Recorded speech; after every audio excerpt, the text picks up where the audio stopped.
বৃষ্টি ভেজা দিনে ভাইয়ের সাথে কাটানো এক মজার দিনের গল্প নিয়ে চলে এসেছি। আমার এই গল্পে এমন কিছু মুহূর্তের কথা বলবো যা আপনার মন ছুঁয়ে যাবে।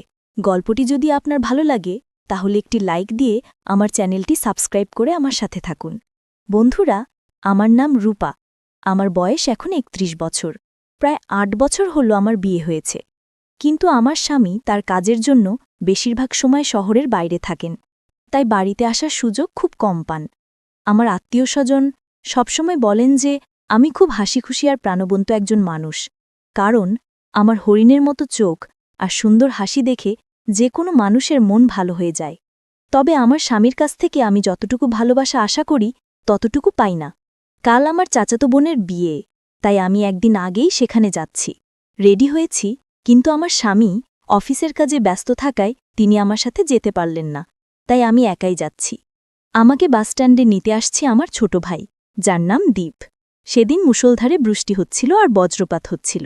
আমি বজ্রপাতের শব্দে খুব ভয় পেতাম। আমি বাসস্ট্যান্ডে পৌঁছালাম, দেখি যে আমি ছাতা আনতে ভুলে গেছি। সেই সময় খুব জোরে বৃষ্টি হচ্ছিল। আমার ভারী ব্যাগটা নিয়ে বাস থেকে নামতেই কিছুক্ষণের মধ্যে আমি পুরো ভিজে চুপচুপে হয়ে গেলাম। চারপাশে তাকিয়ে দেখলাম কোনো দোকানপাট খোলা নেই, আর তেমন লোকও নেই। আমার ছোট ভাই দীপ এখনও আসেনি আমাকে নিতে। আমি একটি ছোট বন্ধ দোকানের সামনে গিয়ে দাঁড়ালাম আর অপেক্ষা করতে লাগলাম। কিছুক্ষণ পর খুব জোরে বজ্রপাত শুরু হলো, আর আমি ভয় পেতে লাগলাম। তারপর দেখলাম যে বৃষ্টিতে ভিজতে ভিজতে আমার ছোট ভাই দীপ আসছে। সেও বাড়ি থেকে বেরোনোর সময় ছাতা নিতে ভুলে গেছে। দীপ এসে আমার পাশে দাঁড়ালো আর বলল, আপু, অনেক ভিজে গেছো দেখছি। বৃষ্টিতে ভিজে আমার জামাকাপড় সহ ব্যাগের সব জামাকাপড় ভিজে যাচ্ছিল। আমি খুব অস্বস্তিতে ছিলাম। দীপ জিজ্ঞেস করল, আপু, তুমি কি করে ভিজে গেলে? আমি বললাম, আর বলিস না, আমি ছাতা আনতে ভুলে গেছি, আর এখন দেখছি তুইও তো ছাতা নিসনি। দীপ বলল, হ্যাঁ, আমিও তাড়াতাড়ি বেরোতে গিয়ে ছাতা আনতে ভুলে গেছি। এরকম কথা বলতে বলতে আরও জোরে বৃষ্টি হতে লাগল, আর সাথে খুব জোরে বজ্রপাত শুরু হলো। ভয়ে আমি দোকানের পিছনে পিছিয়ে গেলাম। দীপ দেখল যে আমি আস্তে আস্তে ওর কাছ থেকে পিছিয়ে যাচ্ছি। বজ্রপাতের শব্দ আরও জোরে হতে লাগল। ভয়ে আমি হঠাৎ বসে পড়লাম। দীপ বলল, আপু, ভয় পেয়েছ বুঝি? চিন্তা করো না, আমি আছি। আমি বুঝলাম ও আমার জন্য চিন্তিত হয়ে পড়েছে। একটু পরে এমন জোরে বজ্রপাত হল, আমি চিৎকার দিয়ে দোকানের খুঁটি শক্ত করে ধরলাম। কিছুক্ষণ পর বুঝতে পারলাম চিৎকার দেওয়ার জন্য ওই মুহূর্তেই দীপ চমকে গেছে। তারপর আমার ভাই বুঝতে পারল যে আমি খুব ভয় পাচ্ছি। তখন দীপ আরেকটু সাহস নিয়ে আমাকে শান্ত করার জন্য বলল, চলো একটা ভালো জায়গায় দাঁড়াই। বৃষ্টি থামার নামই নিচ্ছিল না। আমি ভয়ে ভাইয়ের হাত ধরে দাঁড়িয়েছিলাম। কিছুক্ষণ পরে আমাদের সামনে দিয়ে দুজন লোক পার হল। দীপ লোকগুলোকে দেখে আমার হাত ছেড়ে দিয়ে একটু দূরে দাঁড়াল। লোকগুলো চলে গেলে দীপ আবার আমার হাত ধরল, যেন আমি ভয় না পাই। এরকম হতে হতে প্রায় অনেকক্ষণ সময় কেটে গেল। আমার ভয় পাওয়া দেখে দীপ হাসতে লাগল। আমিও হাসতে লাগলাম। আমি তখনও দীপের পাশেই দাঁড়িয়েছিলাম। হঠাৎ করে দীপের চোখ পড়ল পাশে থাকা ডাবের দিকে। বৃষ্টিতে ভিজে যাওয়ার কারণে দোকানের টিনের ছাউনির নিচে ডাবগুলো খুব সুন্দর দেখা যাচ্ছিল। এই বৃষ্টির মধ্যেই দীপ হঠাৎ একটা ডাব খাওয়ার জন্য হাতে নিল। তারপর তা এক নজর ভালোভাবে দেখে সুন্দর করে খেতে লাগল। বজ্রপাতার মুষলধারে বৃষ্টির কারণে আশেপাশে তেমন কোনো মানুষ ছিল না। দীপের ডাব খাওয়া দেখে আমার কেমন যেন ভালোই লাগতে শুরু করল। ডাব খাওয়ার পর দীপ আমার পাশেই দাঁড়িয়ে রইল। আমি ওর পাশে দাঁড়িয়ে বললাম, বৃষ্টি যদি না থামে তবে কিভাবে যাব ভাবছি। কিছুক্ষণ পর বৃষ্টিতে ভিজে আমার আর ওর অবস্থা খারাপ হয়ে গেল। তারপর আমি বৃষ্টির জলে হাত ধুয়ে নিয়ে ওকে বললাম, আজকের এই স্মৃতিটা অনেকদিন মনে থাকবে ভাই। ও বলল, হ্যাঁ আপু, অনেকদিন পর একটা সুন্দর সময় কাটালাম। তবে দীপ বলল, এই বৃষ্টি ভেজা মুহূর্তে ডাবটা দেখতে যেমন সুন্দর ছিল, খেতেও ভালো লাগল। এরপর কিছুক্ষণ পর বৃষ্টিটাও কমে গেল। বিকেলবেলা বৃষ্টিটা যখন থেমে গেল, তখন আমরা দুজন বিয়েবাড়িতে চলে আসলাম। বাড়িতে আসার পর আমি আমার ভেজা কাপড় বদলে নিলাম আর ভালো একটা লাল রঙের শাড়ি পরে নিলাম। তারপর বাড়িতে সবার সাথে কথাবার্তা বলছিলাম। এর মাঝে দেখি দীপ বিয়েবাড়ির মানুষের সাথে দোতলার উপর কথা বলছে আর হাসছে। একটু পর আমার দিকে তাকিয়ে হাত দিয়ে আমাকে উপরে যাওয়ার জন্য ডাকছে। আমিও ওর দিকে মাঝে মাঝে দেখছি আর হাসছি। তখন আমার একজন বৌদি আমাকে বলল, রূপা, তুমি একটু দোতলায় গিয়ে রান্নাঘর থেকে 3টা প্লেট এনে দেবে? আমি বললাম, হ্যাঁ বৌদি, কোনো ব্যাপার না, আমি এক্ষুনি যাচ্ছি। আমি দোতলায় গেলাম আর দেখলাম যে দীপ সিঁড়ির কাছে দাঁড়িয়ে আছে।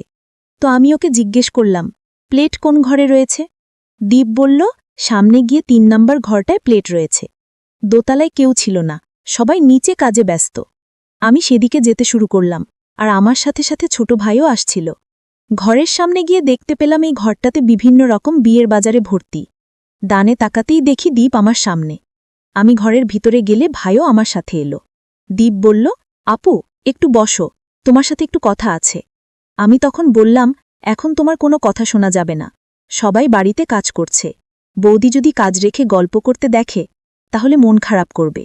বন্ধুরা, এখনও তোমাদেরকে আমার এই ছোট ভাই দীপের নাম বলা হলো না। ওর বয়স ১২ বছর। সে আমার আপন ছোট ভাই। দেখতে ছোট হলেও তার ভিতরে দায়িত্ববোধ তো ছিল অনেক। তবে সে খুব দায়িত্বশীল, তা বাইরে থেকে বোঝা যায়। আমি খুব খুশি যে এমন একটা ছোট ভাইকে পেয়েছিলাম। যাই হোক, আমার কথা শুনে ভাই আমাকে বলল, আপু, এখন বাড়িতে অনেক মানুষ থাকলেও সবাই কাজে ব্যস্ত। আমি বললাম, আমি যদি এখান থেকে প্লেটগুলো না নিয়ে নিচে যাই তাহলে বৌদি উপরে চলে আসবে। দীপ বলল, আসলে আমাদেরকে কেউ কিছু বলবে না। বলার সাথে সাথেই আরাম করে সে হেসে পাশের চেয়ারে বসল আর মজার একটা গল্প বলা শুরু করল। আমি হেসে হেসে তার গল্প শুনতে লাগলাম। দীর্ঘদিন পর মনে হল, কতদিন এমন প্রাণখোলা হাসি হাসিনি। তারপর গল্প করতে করতে সে আমার কাছ থেকে একটা কমলা খেতে চাইল। আমিও তাকে একটা কমলা বের করে খেতে দিলাম। একটা কমলা খেয়ে সে আরেকটা খেতে চাইল। তাকে আরেকটা কমলাও খেতে দিলাম। সে কমলাগুলো মজা করে খেল।